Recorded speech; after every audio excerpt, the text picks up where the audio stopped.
नमस्कार, स्वागत है आप सभी का इंडियन न्यूज में। मैं हूं आपके साथ तनु अरोरा। आज है फागुन मास की कृष्ण पक्ष की चतुर्दशी, जिसे महाशिवरात्रि के रूप में मनाया जाता है। महाशिवरात्रि का महत्व इसलिए है क्योंकि यह शिव और शक्ति के मिलन की रात है। ज्योतिर्लिंग या ज्योतिर्लिंगम भगवान शिव का एक महत्वपूर्ण प्रतीक है। ज्योति शब्द का अर्थ है प्रकाश या चमक और लिंग शब्द का अर्थ है चिन्ह या प्रतीक। पौराणिक कथाओं के अनुसार महाशिवरात्रि के दिन शिव जी पहली बार प्रकट हुए थे।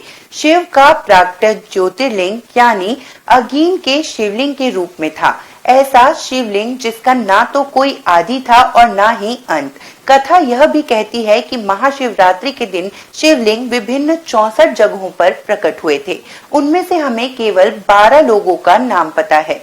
इन्हें हम 12 ज्योतिर्लिंग के नाम से जानते हैं। आइए जानते हैं देश में कहां-कहां स्थित है भगवान शिव के ज्योतिर्लिंग और क्या है इनकी पौराणिक कथाएं। पहला, श्री सोमनाथ। सोमनाथ ज्योतिर्लिंग भारत के गुजरात में स्थित है। यह ज्योतिर्लिंग गुजरात के सौराष्ट्र नामक क्षेत्र में स्थित है। यह पृथ्वी का पहला ज्योतिर्लिंग माना जाता है।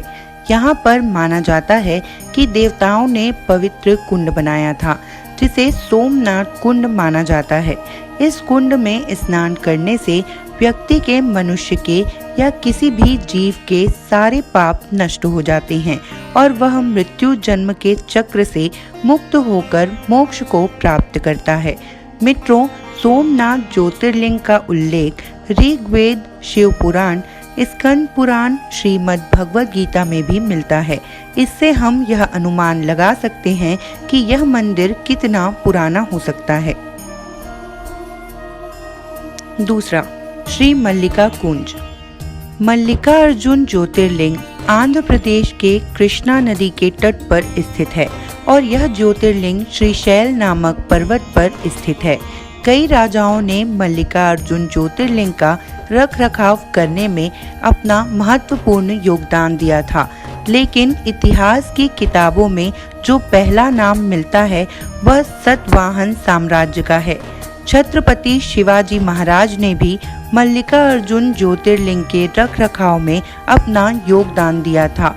मल्लिकार्जुन ज्योतिर्लिंग की एक खास बात यह भी है कि इसी के पास में एक शक्तिपीठ भी है। भारत में कुल 51 शक्तिपीठ हैं। तीसरा, श्री महाकालेश्वर। महाकालेश्वर ज्योतिर्लिंग मध्य प्रदेश के उज्जैन में स्थित है। यह 12 ज्योतिर्लिंगों में एकमात्र ऐसा ज्योतिर्लिंग है जो दक्षिण मुखी है। महाकालेश्वर ज्योतिर्लिंग एकमात्र दक्षिण मुखी ज्योतिर्लिंग है जो अपने आप प्रकट हुआ था। महाकालेश्वर ज्योतिर्लिंग में भगवान शिव की पूजा जलती हुई चिता की राख व भस्म से महाकाल शिव की पूजा की जाती है। कहा जाता है कि जो महाकाल भक्त है उसका काल कुछ नहीं बिगाड़ सकता। उज्जैनी के श्री महाकालेश्वर ज्योतिर्लिंग भारत में 12 प्रसिद्ध ज्योतिर्लिंगों में से एक है। 12 ज्योतिर्लिंगों में से महाकालेश्वर ज्योतिर्लिंग की गणना तीसरे स्थान पर आती है, किंतु अगर प्रभाव की दृष्टि से देखा जाए तो इसका स्थान प्रथम पर है। ऐसा माना जाता है कि शिव के अनेक रूप हैं। भगवान शिव की आराधना करने से आपके मन की हर मनोकामना पूर्ण हो जाती है। श्री ओमकारेश्वर। यह ज्योतिर्लिंग मध्य प्रदेश के खंडवा जिले में शिवपुरी द्वीप पर स्थित है। इसे मंधाता पर्वत के नाम से भी जाना जाता है। इस ज्योतिर्लिंग के पास में नर्मदा नदी बहती है। यह इंदौर शहर से लगभग 75 किलोमीटर की दूरी पर स्थित है। ओंकारेश्वर मंदिर का नाम ओंकारेश्वर इसलिए पड़ा है क्योंकि यह ज्योतिर्लिंग के चारों ओर पहाड़ है और पहाड़ के चारों ओर जो नदी बहती है वह ओम का आकार बनाती है, इसलिए इसे ओंकारेश्वर ज्योतिर्लिंग भी कहा जाता है। ओंकारेश्वर ज्योतिर्लिंग भगवान शिव के 12 ज्योतिर्लिंगों में से चौथा ज्योतिर्लिंग माना गया है। पांचवा, श्री केदारनाथ। केदारनाथ मंदिर हिंदू धर्म में प्रचलित है तथा यह मंदिर भारत के राज्य उत्तराखंड के रुद्रप्रयाग जिले में स्थित है। केदारनाथ मंदिर हिमालय पर्वत की गोद में स्थित 12 ज्योतिर्लिंग में शामिल है। इस मंदिर का निर्माण कत्यूरी शैली से किया गया है और इसके निर्माता पांडव वंश जन्मेजय हैं।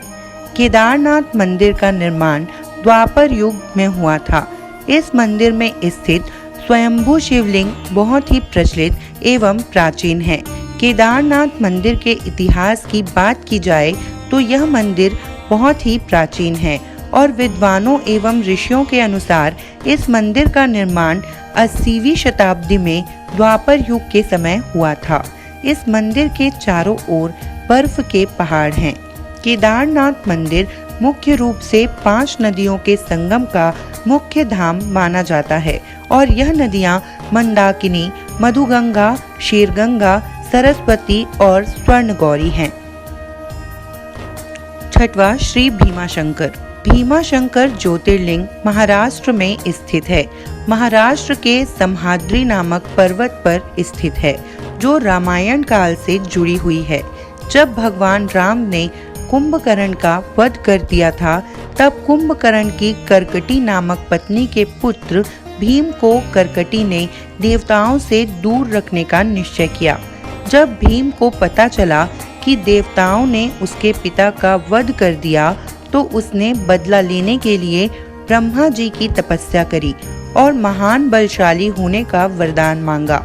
इसी कारण उन्होंने कामरूपेक्ष नामक राजा को बंदी बनाकर काल कोठरी में डाल दिया क्योंकि वह शिव जी के भक्त थे। भीम ने कहा कि तुम मेरी पूजा करो, लेकिन कामरूपेक्ष ने ऐसा करने से मना कर दिया और भीम ने कामरूपेक्ष को मारने की कोशिश की। तभी भगवान शिव ने वहां प्रकट होकर भीम का वध कर दिया। तभी देवताओं ने भगवान शिव से प्रार्थना करी कि वे वहीं अपने ज्योतिर्लिंग के रूप में निवास करें। तब से इस ज्योतिर्लिंग का नाम भीमाशंकर ज्योतिर्लिंग पड़ गया। 7वां, श्री काशी विश्वनाथ। भगवान विश्वनाथ ज्योतिर्लिंग उत्तर प्रदेश के वाराणसी शहर में स्थित है। वाराणसी पूरे भारत की धार्मिक राजधानी मानी जाती है। विश्वनाथ ज्योतिर्लिंग को काशी विश्वनाथ भी कहा जाता है और यह मान्यता है कि वाराणसी को पुराणों में इसे मोक्षदायिनी नगरी, शिव द्वारा रचित नगरी बताया गया है। कहा जाता है कि यह शहरी शिवजी के त्रिशूल पर टिकी हुई है और प्रलय के समय पृथ्वी पर यही स्थान बचेगा। इसका उल्लेख प्राचीनतम पुराणों व वेदों स्कंद पुराण, ऋग्वेद, शिव पुराण, महाभारत में विस्तार से बताया गया है। यहाँ पर भगवान शिव का 7वां ज्योतिर्लिंग काशी विश्वनाथ विराजमान है। यह काशी विश्वनाथ मंदिर भारत के 12 ज्योतिर्लिंगों में से एक है। ज्योतिर्लिंग शिव का वह स्थान है जहाँ वह स्वयं प्रकट होकर स्थापित हो गए थे। पुराणों के अनुसार भगवान शिव अनंत काल से यहाँ विराजमान हैं। भगवान शिव ने 5000 साल पूर्व इस नगरी की स्थापना की थी। 8वां, श्री त्र्यंबकेश्वर। त्र्यंबकेश्वर मंदिर हिंदुओं के पवित्र और प्रसिद्ध तीर्थ स्थल में से एक है।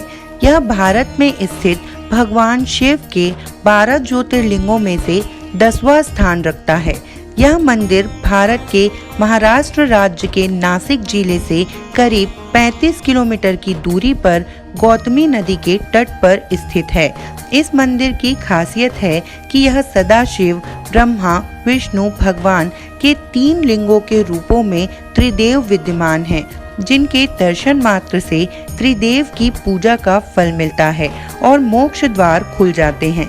इसके अलावा इस मंदिर के निकट 3 पर्वत हैं, जिसमें पहला ब्रह्मगिरी पर्वत, दूसरा नीलगिरी पर्वत, तीसरा गंगा द्वार पर्वत है।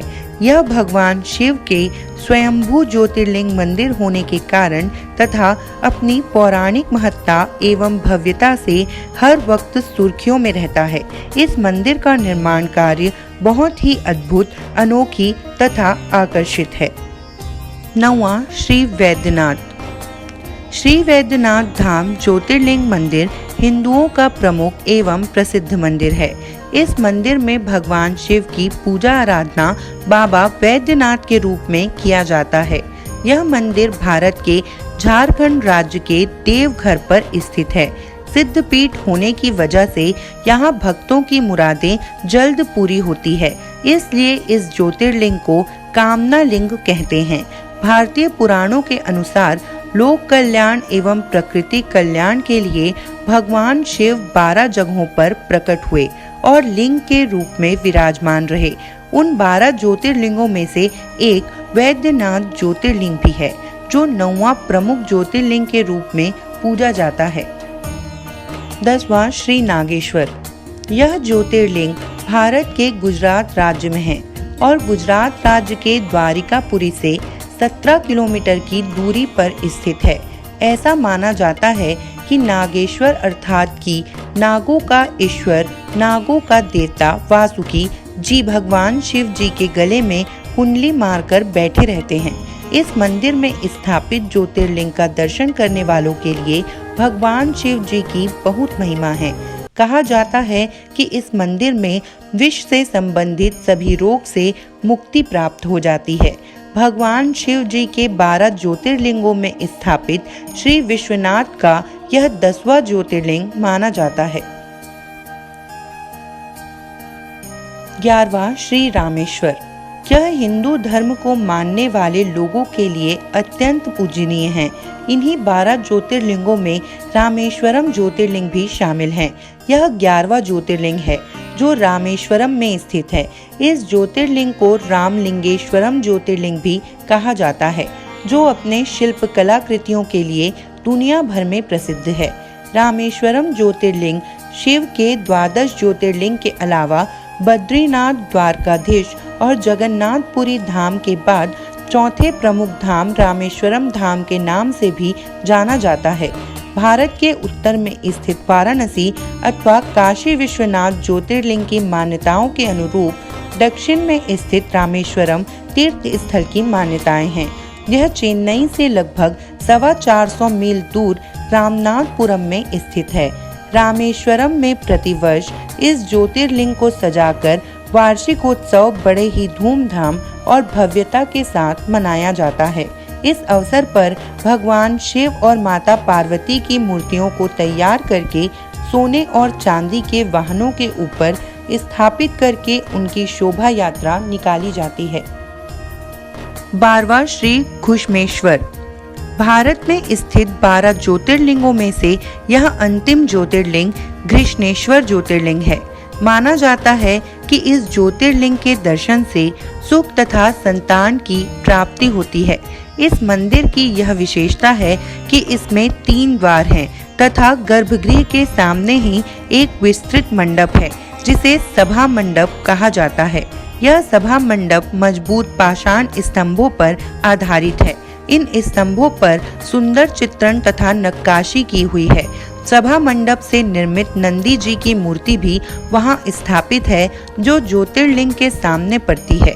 घृष्णेश्वर ज्योतिर्लिंग के नजदीक एक शिवालय नामक सरोवर बनाया गया है। कहा जाता है कि जो इस सरोवर का दर्शन श्रद्धा पूर्वक तथा मन से करता है, उसकी सभी मनोकामना इच्छाएं पूर्ण हो जाती है। कृष्णेश्वर मंदिर के दक्षिण दिशा में एक पहाड़ की चोटी पर दौलताबाद का किला स्थित है। इस स्थान पर धारेश्वर शिवलिंग की स्थापना हुई थी। यहाँ से थोड़ी दूर जाने पर एलोरा की गुफाएं दिखाई देती है। गुफाओं में कैलाश नाम की गुफा सर्वश्रेष्ठ और अति सुंदर है। पहाड़ को काट काट कर इन गुफाओं का विशेष तथा अलौकिक रूप से निर्माण किया गया है। हमारे देश में लोगों की आस्था में भगवान शिव का विशेष महत्व है। देवों के देव महादेव के शिवालय देश में प्रत्येक स्थान पर मौजूद हैं। धार्मिक ग्रंथों में भी भगवान शिव को देवों के देव की संज्ञा दी गई है। ऐसे में लोग इन शिवालयों के दर्शन करने के लिए दूर दूर से आते हैं। इसी के साथ मैं तनु अरोरा आपसे विदा लेती हूँ। ऐसी और भी जानकारी के लिए देखते रहिए इंडियन न्यूज।